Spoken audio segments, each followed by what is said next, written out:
Magandang araw po. Kami po ng aking mama ay magluluto ng veggie fishball. Ang mga sangkap po ay isda na crindori, asin, pepper, asukal, magic sarap, ketchup, mayonnaise, maliit na itlog, patatas, karot, at malunggay. Una po, hiwain natin ng maninipis ang isda.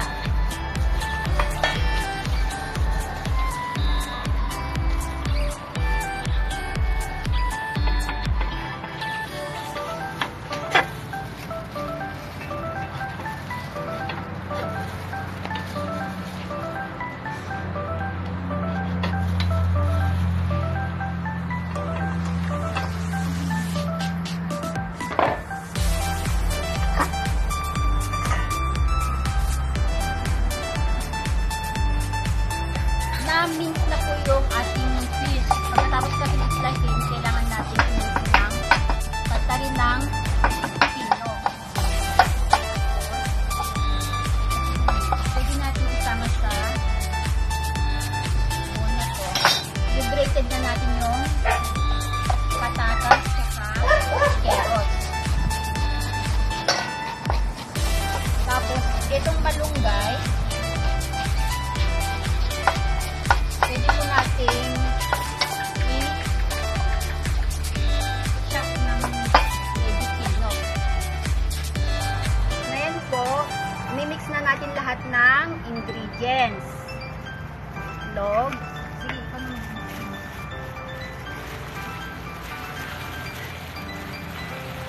Pinch ng asin. Pepper. Konting sugar, yung magic sarap,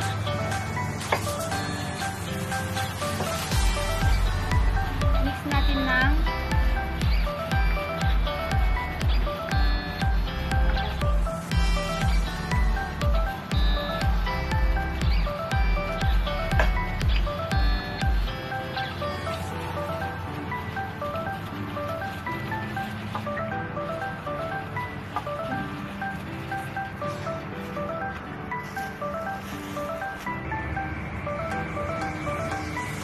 ganito na po yung outcome nung mix natin. Pwede nyo siyang lagyan ng konting harina para medyo sticky pa siya.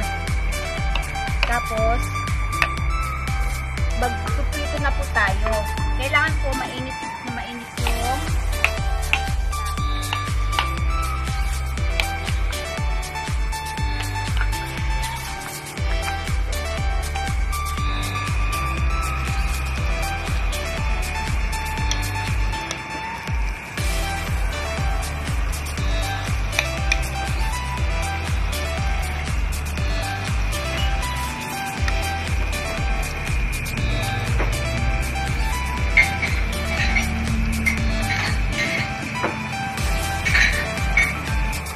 habang nagprito po ako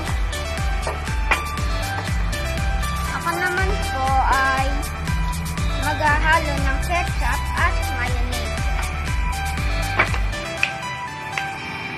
Ito na po ang naging outcome.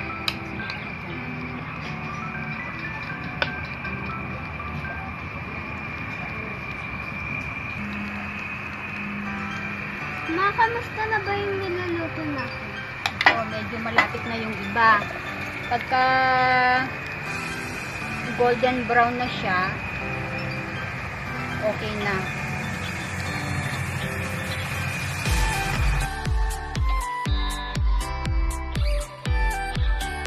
Tara na! Tikman natin ang